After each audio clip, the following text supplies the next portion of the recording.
Savanna, how are you? I'm so good. Thanks for the warm introduction, Nora. You're actually a rock star, so I'm just happy to be here with you and Justin. Anytime. Are you on the road currently or are you at home? Well, as you can see by the beautiful hotel art, I definitely am on the road. I can't say I would furnish my place like this, but it's still lovely. Yeah. I will say I really got the cozy vibes a Do little you bit. do you guys get the free continental breakfast too at hotels as well? I mean, I haven't had any free breakfasts, unfortunately. Oh, I feel like I sleep in too long. oh, But yeah, I think they might be available, but I just don't know. I always When wanted to the ask that games go question. till midnight, you don't got time for Yeah, breakfast in that's the true too. morning, That's true. Yeah. That's fine. Well, Savannah, we know you have a very close grasp on the Raptors. You see them up close and personal. So the first thing I want to ask you is we're about to hit the play-in realm. How confident and what are your expectations for this team heading into this stretch now? Yeah, I think with this team, like they know their capabilities in terms of just how far they can go and what when they're playing on all cylinders, when they're clicking on all cylinders, like they know what they're capable of 100%. And so for them, it's a matter of putting the pieces together. And like what Fred VanVleet even said last night in the loss against the Boston Celtics, it was a matter of just like missing shots. It's not like they didn't have good looks. It's just they had to knock them down. And, Fred like put that weight on himself personally a lot. So I think right now the team is actually trending in a really great area. They're really peaking at the right time, but shooting has always been a concern all season. And so that's something that they honestly like that could be their Achilles heel going into the play-in tournament. But at the same time, if they have a great shooting night in this play-in, then like it's almost hard to stop the Raptors because they are still one of the best defensive teams in the league, and they steadily climbed up all season in that category as well. So, and with the addition of Jakob Poeltl, like they just have a combination that's really, really hard to stop going through him. And so I think I'm feeling pretty confident about the play-in tournament as long as they find their rhythm early in the game, and they honestly it's just about hitting shots. Now you mentioned hitting shots. The Raptors did struggle from the 3-point line, 3-point range, 18%.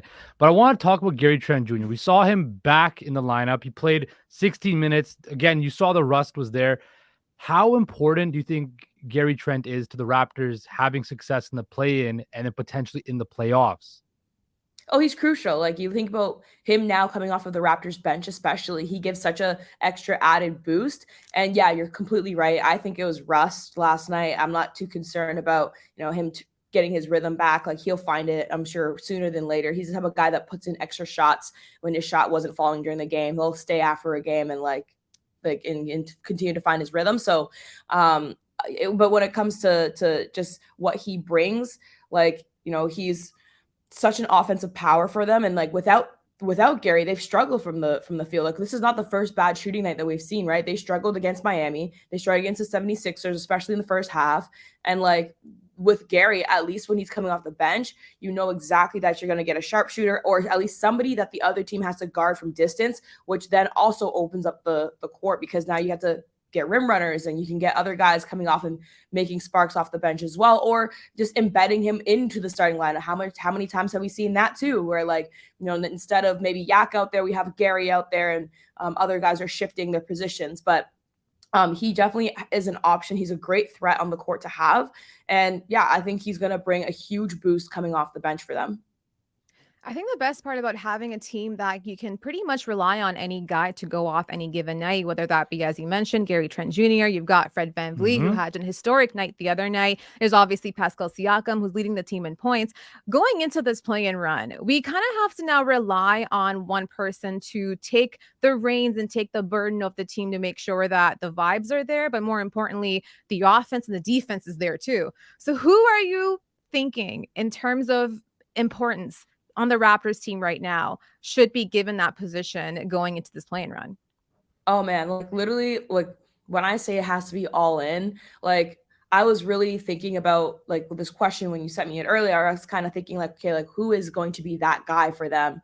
And like just thinking like if I was to ask any one of them, they would say the same thing. It has to be literally everybody locked in, because it's almost like the moment that one person isn't locked in, then like the team loses focus in certain areas and ends. And I know it's a very like maybe generic cliche answer that like everybody has to be all in together, but it's so true. Like you can't have one guy that's like like, like not contributing energy, that's not playing their role, that's like thinking outside of themselves or have, other like things going on in their head while the game's going on right now. Like, you think about Pascal Siakam when he's playing his best basketball, like the way that we saw him playing against the Knicks in the Garden, he was just so focused. He was so locked in. He doesn't play like that, like like a 50-point night every night, but he plays really like relatively consistently when he's having great games. You know exactly what you're gonna get.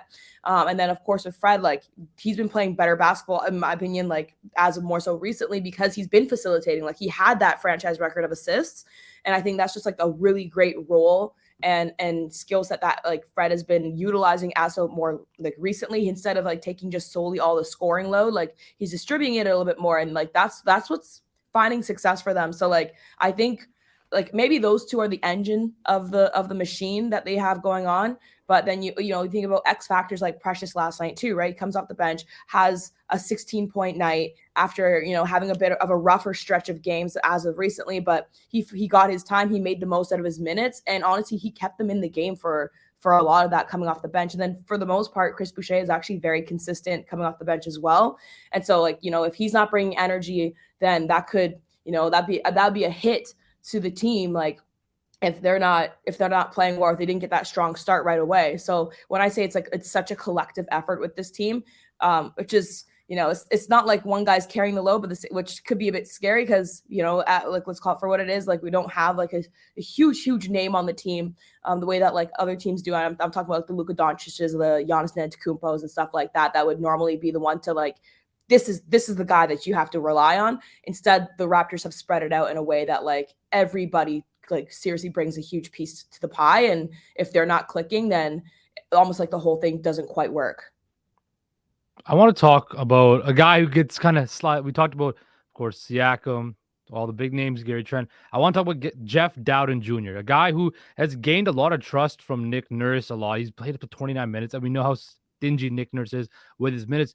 Savanna, from what you've seen of Jeff Dowden Jr., what do you make of his game? And just, I love his tenacity, but what are some of the biggest things you take from his game? Jeff Dowden Jr., he's such a fan favorite, eh? He is. Yeah, everybody loves him. And like, I mean, rightfully so. He brings so much energy. He brings a spark off the bench. And I think the reason why he's appealed to so many fans so early, especially, is because he does not do the most. Like, he's not out here looking for his own shots and like trying to play towards his contract in the sense of like, oh, I have to prove myself. Like, no, he's playing with authenticity of, I just want to help my team win.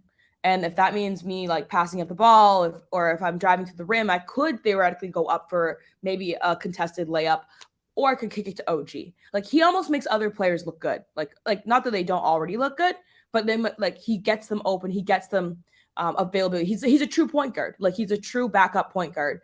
And so I think like that's kind of what he brings. And it's a hard decision, of course, that the Raptors are in right now. We'll find out soon what his status will be for, the remainder of this season at least. But yeah, like, I think he's also a huge piece that has a lot of value. And on top of that, like he has such a high ceiling to build off of as well.